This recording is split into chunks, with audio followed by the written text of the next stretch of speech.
Hello everyone, मैं आज आपको ये बताना जा रहा हूँ कि सी शार्प में कंस्ट्रक्टर क्या होता है, उसको यूज कैसे करते हैं और प्रॉपर्टीज क्या होता है। तो सबसे पहले मैं एक कंसोल एप्लीकेशन लिया जिसके अंदर एक program dot C S S class है और उसमें मेन फंक्शन है। और मैं एग्जाम्पल के लिए एक स्टूडेंट क्लास बनाया और स्टूडेंट क्लास के अंदर मैंने 3 डाटा मेंबर लिया, रोल नंबर, नेम और एज। अब अगर ये डाटा मेंबर और डाटा वेरिएबल जो भी बोल सकते हो, उसको मैं स्टूडेंट क्लास के बाहर यूज करूँगा। सपोज मैं प्रोग्राम डॉट सी एस के मेन क्लास में यूज करना चाहूँगा, तो कैसे यूज करूँगा? सबसे पहले मैं स्टूडेंट का एक ऑब्जेक्ट बनाऊँगा। तो ऐसे बनाते हैं ऑब्जेक्ट स्टूडेंट, ऑब्जेक्ट का नेम, सपोज इसका नेम मैंने लिया student1 equal to new student. अब मैं student1 ऑब्जेक्ट के थ्रू उसका डाटा मेंबर को एक्सेस कर सकता हूँ। student1 dot roll number, suppose roll number को मैंने 10 लिया, तो इस तरह से मैं असाइन कर लिया। लेकिन मैं इसलिए असाइन कर पा रहा हूँ क्योंकि रोल नंबर जो है वो पब्लिक है। लेकिन रियल लाइफ में हम लोग जब डाटा मेंबर यूज करते हैं तो सबको प्राइवेट रखते हैं और उसको उसी क्लास के अंदर ही यूज करना चाहते हैं। तो ये सबको मैं प्राइवेट ही बना देता हूँ।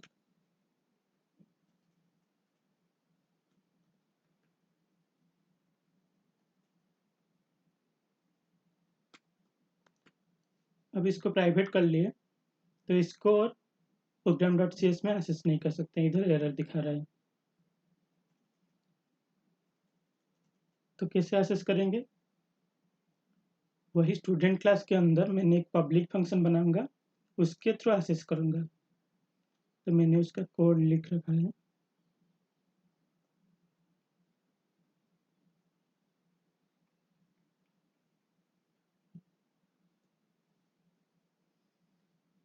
तो मैंने इधर 2 फंक्शन बनाया है, इनपुट और आउटपुट। इनपुट क्या करता है कि रोल नंबर और नेम और एज तीनों का वैल्यू असाइन करता है। और आउटपुट फंक्शन क्या करता है, role number is role number, name is name और एज इज एज, ये प्रिंट करता है। तो ये जो इनपुट फंक्शन है, ये रोल नंबर, नेम और एज तीनों वेरिएबल का एक्सेस कर सकते हैं क्योंकि ये स्टूडेंट क्लास के अंदर ही है ये फंक्शन, तो प्राइवेट को एक्सेस कर सकता है। whereas program dot C S में हम लोग एक्सेस नहीं कर सकते थे। प्रोग्राम डॉट सी एस में अब क्या एक्सेस कर सकते हैं, ये इनपुट फंक्शन को अब एक्सेस कर सकते हैं प्रोग्राम डॉट सी एस में क्योंकि ये पब्लिक है। तो अगर मैं प्रोग्राम डॉट सी एस में student1 डॉट इनपुट फंक्शन और उसका पैरामीटर सपोज रोल नंबर मैंने लिया 10, नेम लिया हरी और एज लिया 12। तो इस तरह से मैं इनपुट फंक्शन को एक्सेस कर सकता हूँ प्रोग्राम डॉट सी एस के अंदर। और आउटपुट फंक्शन का भी एक्सेस कर सकता हूँ।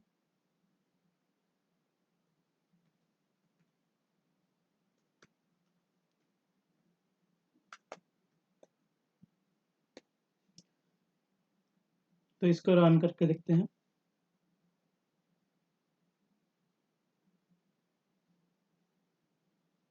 Role number is 10, name is Hari और एज इज 12। इस तरह से हम एक्सेस कर सकते हैं। तो हमने क्या किया, क्योंकि ये सब प्राइवेट है डाटा मेंबर, तो उसको डायरेक्टली एक्सेस नहीं किया, एक पब्लिक क्लास के थ्रू उसको एक्सेस कर रहे हैं। और सपोज मैं ये चाहता हूँ कि मैं जब एक स्टूडेंट का एक ऑब्जेक्ट बनाऊँ तो मेरा जो डाटा मेंबर है वो इनिशियलाइज हो कुछ वैल्यू से। मैं हर बार एक सपोज इधर एक student1 का ऑब्जेक्ट बनाया, student2, student3, हर बार मैं इनपुट फंक्शन को कॉल करके उसका वैल्यू इनिशियलाइज ना करूँ, बल्कि जब भी मैं ऑब्जेक्ट बनाऊँ उसके साथ-साथ ही उसका वैल्यू इनिशियलाइज हो जाए। तो उसके लिए आता है कंस्ट्रक्टर। तो ये है कंस्ट्रक्टर का कोड।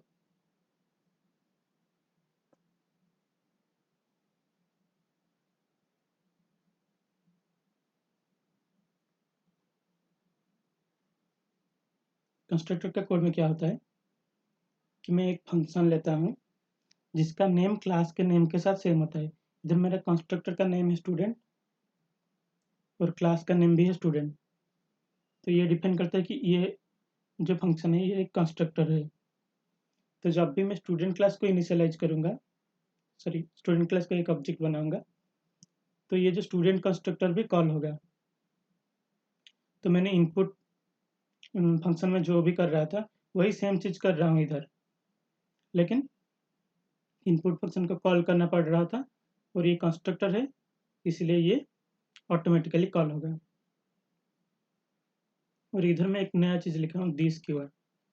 दिस कीवर्ड का क्या यूज होता है, जब मैं इधर इनपुट फंक्शन में फंक्शन पैरामीटर कैसे लिख रहा था रोल और नेम को एनएम, एज को एजी, क्योंकि इधर अगर मैं रोल नंबर लिख लिया और हमारा इधर भी एक रोल नंबर है तो ये दोनों सेम हो जाएंगे, तो कंपाइलर को कन्फ्यूजन हो सकता है। तो इसलिए मैंने अलग अलग नेम लिया। अगर मैं इसको सेम नेम लूँ, सपोज इधर भी रोल नंबर लूँ,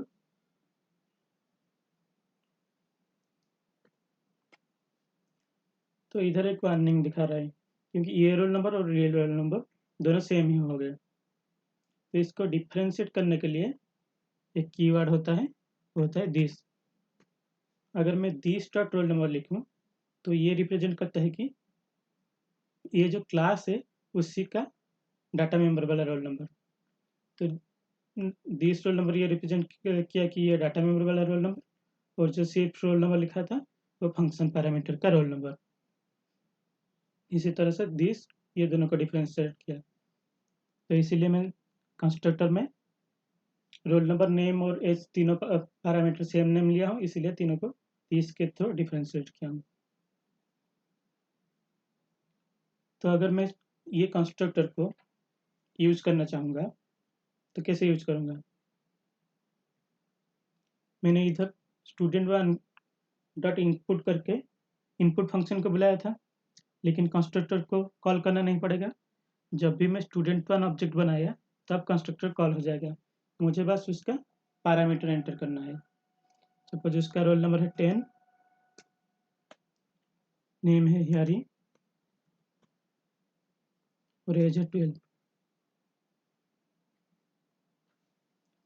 तो ये ऑटोमेटिकली कंस्ट्रक्टर कॉल हो जाएगा और इनिशियलाइज हो जाएगा। तो इसको रन करके देखते हैं। Roll number is 10, name is Hiyari, age is 12। तो ये था कंस्ट्रक्टर। क्या होता है कंस्ट्रक्टर में, क्लास का जो नेम है और कंस्ट्रक्टर का नेम सेम होता है। और एक चीज़ है कि कंस्ट्रक्टर का कोई रिटर्न टाइप नहीं होता है। जैसे कि इधर मैंने रिटर्न टाइप लिखा था void, इधर कोई रिटर्न टाइप नहीं होता है कंस्ट्रक्टर का। और कंस्ट्रक्टर क्लास का ऑब्जेक्ट को कॉल करते ही बाय डिफॉल्ट कॉल होता है, और जो डाटा मेंबर को इनिशियलाइज करना चाहते हैं वो इनिशियलाइज करते हैं इसके थ्रू। तो ये था कंस्ट्रक्टर। और कंस्ट्रक्टर में और एक चीज़ भी है। सपोज मैं चाहूँगा कि मैं ये तीनों को इनिशियलाइज ना करूँ, जो जो जरूरी है, सपोज रोल नंबर और नेम जरूरी है उसको ही इनिशियलाइज करूँ और एज को इनिशियलाइज ना करूँ, तो वो भी कर सकते हैं।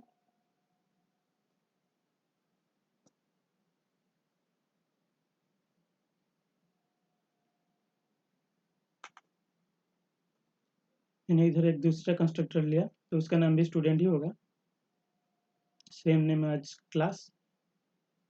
और इसमें मैंने दो पैरामीटर लिया, रोल नंबर और नेम। अब जब मैं सपोज मैं दूसरा को कॉल करना चाहूँगा तो कैसे कॉल करूँगा। जब मैं ऑब्जेक्ट क्रिएट करूँगा स्टूडेंट का, सपोज एक दूसरा ऑब्जेक्ट क्रिएट करूँगा जो कि है स्टूडेंट 2। इसका रोल नंबर सपोज है 11 और नेम है जॉन।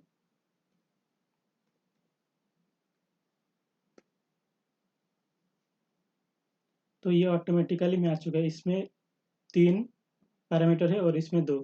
तो ये जो 3 पैरामीटर होगा उसके अकॉर्डिंग रोल नंबर, नेम और एज इनिशियलाइज होगा, और जो 2 पैरामीटर था रोल नंबर और नेम इनिशियलाइज होगा।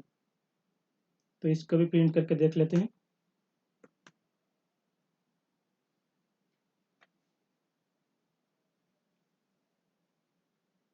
Role number is 10, name is Hari, age is 12, और जो दूसरा हमने बनाया था roll number is 11, name is John, और एज को हमने इनिशियलाइज नहीं किया था, तो ये बाय डिफॉल्ट 0 दिखा रहा है। अब देखते हैं नेक्स्ट प्रॉपर्टीज।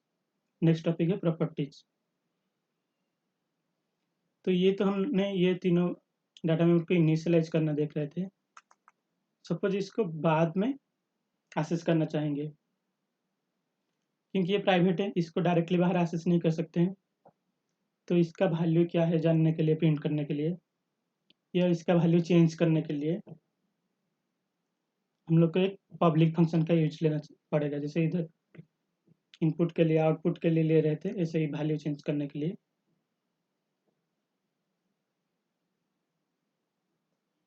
तो इसके लिए हमारे पास 2 कॉन्सेप्ट है, गेट और सेट। गेट क्या करता है कि जो वैल्यू है उसको रिटर्न करता है, और सेट क्या करता है, जो वैल्यू है उसको चेंज करता है या असाइन करता है। तो मैंने इधर एक फंक्शन लिखा पब्लिक सेट नेम।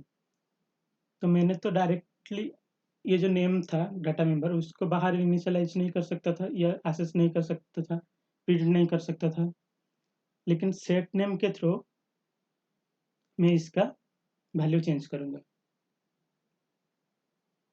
क्योंकि नेम इसी क्लास के अंदर एक्सेस हो सकता है, और ये जो पब्लिक फंक्शन है वो बाहर के क्लास में मैं एक्सेस कर सकता हूँ। तो इनडायरेक्टली सेट नेम के थ्रू मैं नेम का वैल्यू असाइन करूंगा। और गेट नेम क्यों चाहिए होता है, सपोज मुझे उसका वैल्यू चाहिए, तो ये गेट नेम उस रिटर्न नेम मतलब इसका वैल्यू रिटर्न कर लेगा। तो इसको यूज करके देखते हैं कि होता क्या है।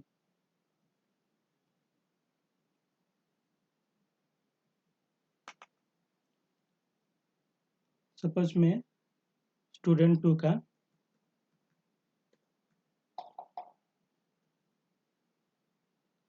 सेट नेम यूज करना चाहूँगा, सेट नेम, और इसका नेम जो था जॉन था पहले, मैं इसको कर दूंगा सपोज राम। अगर मैं इधर student two dot name equal to Ram लिखूंगा तो वो एक्सेस नहीं हो सकता था, लेकिन सेट नेम क्लास के थ्रू उसको मैं एक्सेस कर रहा हूँ।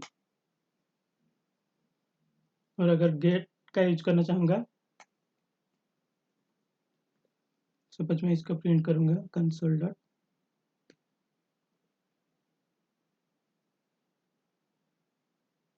कंसोल के लिए यूजिंग सिस्टम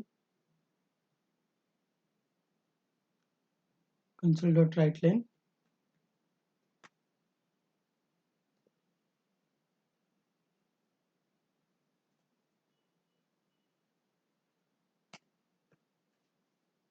इसके अंदर मैंने गेट नेम का यूज कर सकता हूँ, student two dot gate name.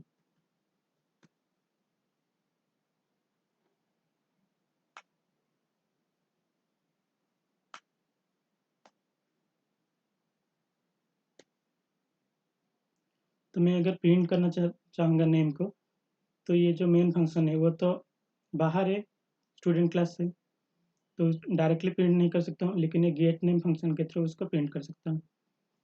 तो इसको रन करके देखते हैं। देखो अब वो नेम चेंज होकर राम हो गया सेट नेम के थ्रू, और गेट नेम के थ्रू उसको प्रिंट कर सकते हैं।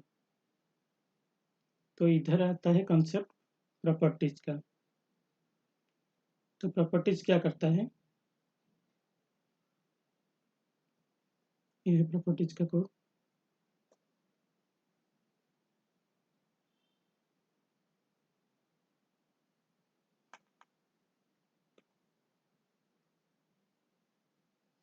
प्रॉपर्टीज क्या करता है कि हम लोग को ये जो गेट और सेट फंक्शन हम लोग यूज कर रहे थे, एक नया नाम देके सेट नेम गेट नेम,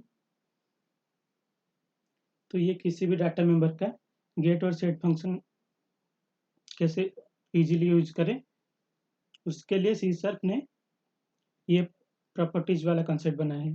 तो होता क्या है इधर, सपोज मैंने रोल नंबर का एक प्रॉपर्टीज बनाना चाहूँगा कि उसमें गेट और सेट फंक्शन आएगा। तो मेरा जो रोल नंबर था डाटा मेंबर, उसमें आर स्मॉल लेटर था, उसका प्रॉपर्टीज बनाने के लिए इधर आर कैपिटल लेटर होगा। कैपिटल लेटर आर रिप्रेजेंट ये करता है ये जो रोल नंबर है उसका ये प्रॉपर्टीज है। और ये प्रॉपर्टीज के अंदर मैंने गेट और सेट फंक्शन लिखा। गेट फंक्शन में क्या होता था कि नेम रिटर्न करता था, और इधर रोल नंबर का गेट फंक्शन में वही सेम हो रहा है, रिटर्न रोल नंबर। बस इधर हम लोग पैरेंथेसिस यूज करते थे, इधर गेट सेट में वही पैरेंथेसिस यूज नहीं कर रहे हैं। और सेट नेम में जो नेम है उसका वैल्यू चेंज कर रहे थे। इधर रोल नंबर का सेट फंक्शन में roll number equal to value ऐसे डायरेक्टली लिख सकते हैं, इक्वल टू वैल्यू। तो ये प्रॉपर्टीज क्या है इसको यूज करने से समझ में आ जाएगा।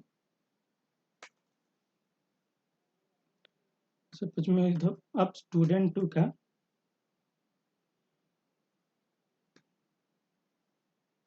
जो नेम है उसको जॉन से राम किया था, अब मैं राम से सपोज उसको यारी बनाऊंगा। तो स्टूडेंट 2 डॉट सॉरी नेम नहीं, रोल नंबर, क्योंकि रोल नंबर का प्रॉपर्टीज हमने इधर बनाए थे ना। तो स्टूडेंट 2 का रोल नंबर जो है उसको मैं चेंज करूंगा, उसका रोल नंबर पहले था 11, उसको चेंज करके रखूंगा 15। तो क्या हुआ इधर, अगर मैं इसी को स्मॉलर वाला रोल नंबर लिखता तो यह एक्सेस नहीं हो सकता था, क्योंकि रोल नंबर प्राइवेट है। लेकिन अगर कैपिटल आर लिखा तो ये एक प्रॉपर्टीज है। तो student 2 dot roll number equal to 15 ये रिप्रेजेंट करता है कि ये जो सेट वाला फंक्शन है ये कॉल होगा, रोल नंबर इक्वल टू और साइड में जो वैल्यू लिखा होगा वो वैल्यू आ जाएगा। तो रोल नंबर इक्वल टू 15।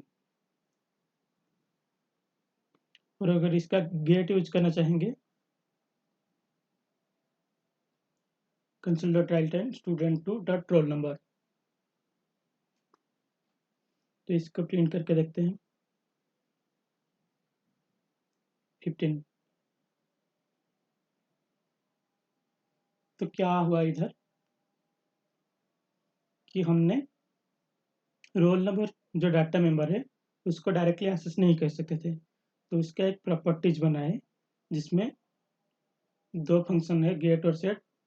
ये एक सी शार्प का कोड है, ये एक सी शार्प का डिफॉल्ट कोड है, इसीलिए हम लोग ये वैल्यू इधर पैरेंथेसिस भी यूज नहीं करते थे। तो इसका कोड स्ट्रक्चर आप याद रख सकते हो, नहीं रख सकते हो, क्यों नहीं याद नहीं रखोगे मैं बोल दूंगा बाद में। तो इसके थ्रू हम ये गेट और सेट को यूज कर सकते हैं। तो हम लोग को ये सेट गेट दूसरा फंक्शन नहीं बनाना पड़ेगा और उसको कॉल नहीं करना पड़ेगा, डायरेक्टली प्रॉपर्टीज बना के उसको यूज कर सकते हैं। अब सपोज मैं एक नया प्रॉपर्टीज यूज करना चाहूँगा, उसका नेम है पब्लिक। सपोज मैं स्टूडेंट का एड्रेस भी लिखना चाहूँगा,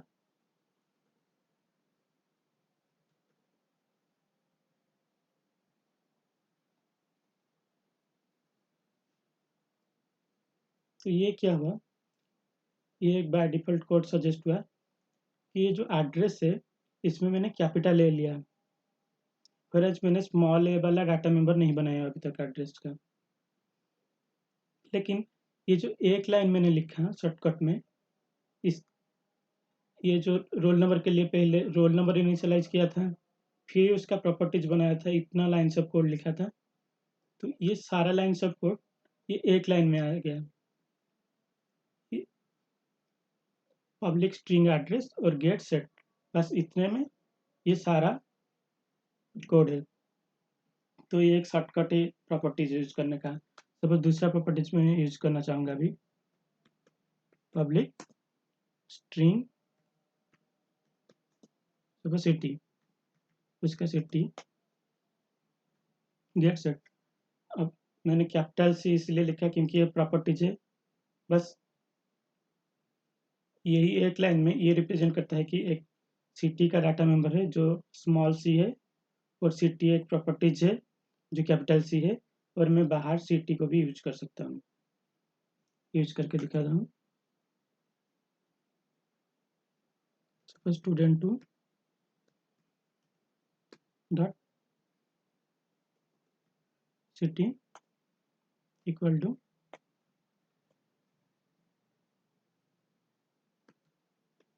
दिल्ली।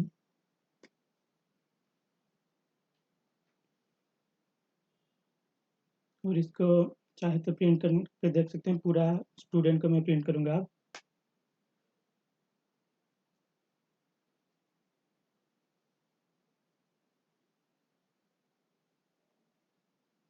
पहले सिटी को प्रिंट करके देखता हूँ।